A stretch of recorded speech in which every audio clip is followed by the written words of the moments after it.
Hello students, आज के इस वीडियो में हम चर्चा करने जा रहे हैं कि मौर्यकालीन इतिहास को जानने के स्रोत क्या हैं, अर्थात मौर्यकाल के इतिहास को जानने के कौन कौन से साधन हैं। तो आइए चर्चा आरंभ करते हैं।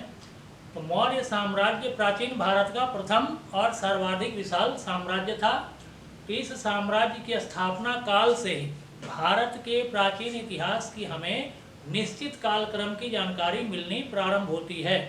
इसके पहले के काल के इतिहास बहुत हद तक अस्पष्ट रहे हैं। तो इस प्रथम और महान साम्राज्य का संस्थापक चंद्रगुप्त मौर्य था, जिसने चाणक्य की सहायता से 321 ईस्वी पूर्व में मगध विजय के साथ ही इस साम्राज्य की स्थापना की थी। तो मौर्य काल के इतिहास को जानने के प्रमुख स्रोतों को हम दो भागों में बांटते हैं, साहित्यिक स्रोत और पुरातात्विक स्रोत। तो एक एक कर इनका हम अध्ययन कर रहे हैं। तो सबसे पहला साहित्यिक स्रोत में है इंडिका। तो इंडिका एक बहुत ही प्राचीन पुस्तक है जो मेगास्थनीज के द्वारा लिखा गया था। तो मौर्यकालीन इतिहास का यह प्रमुख स्रोत माना जाता है, जो यूनानी सम्राट जो सेल्यूकस थे, उनके राजदूत के रूप में मेगास्थनीज जब चंद्रगुप्त मौर्य के दरबार में पाटलिपुत्र आया था और वहां रहते हुए उसने जो कुछ भी देखा, जो अध्ययन किया, उसके द्वारा अपने ये पुस्तक की रचना की गई थी।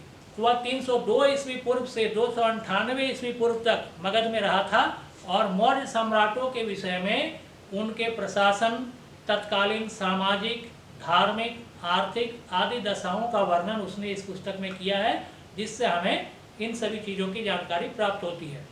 दूसरा सबसे प्रमुख ग्रंथ जो उस समय का है वह है अर्थशास्त्र।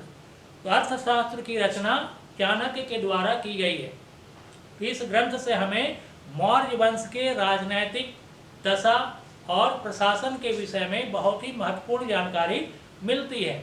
तीसरा साहित्यिक स्रोत जो है वह है मुद्रा राक्षस, जिसकी रचना विशाखदत्त ने की थी। तो इस ऐतिहासिक नाटक, क्योंकि यह एक नाट्य रूप में लिखा गया है, तो इस ऐतिहासिक नाटक से हमें चंद्रगुप्त मौर्य के द्वारा चाणक्य की सहायता से मगध के नंद वंश का विनाश किस प्रकार किया गया, इसकी पर्याप्त जानकारी, विस्तार से हमें जानकारी मिलती है। इसके अलावा जैन तथा बौद्ध धर्म ग्रंथ जो हैं, यह भी मौर्य साम्राज्य या मौर्य वंश के विषय में हमें काफ़ी जानकारी प्रदान करते हैं।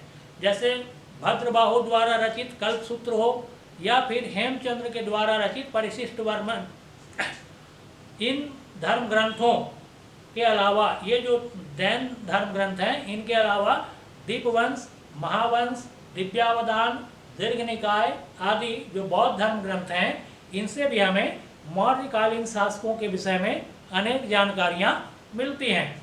इसके बाद है पुराण। पुराण जैसा कि हम जानते हैं 18 पुराणों हैं, पुराणों की संख्या कुल 18 मानी जाती है। इनमें वायु पुराण और मत्स्य पुराण से हमें मौर्य काल के विषय में महत्वपूर्ण जानकारी मिलती है। अब आइए दूसरा स्रोत जो सबसे महत्वपूर्ण है वह है पुरातात्विक स्रोत। 3 पुरातात्विक स्रोतों के अंतर्गत सबसे पहला है उत्कीर्ण लेख और सिक्के। तो मौर्य काल के सबसे प्रामाणिक स्रोत जो शिलालेख हैं, फिर या गुफा लेख हैं या स्तंभ लेख हैं, इनसे हमें प्राप्त होता है।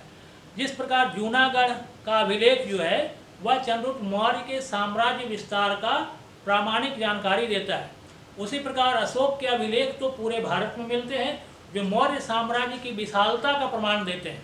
अब मौर्य सम्राटों के सिक्के भी उस काल के इतिहास पर प्रकाश डालते हैं।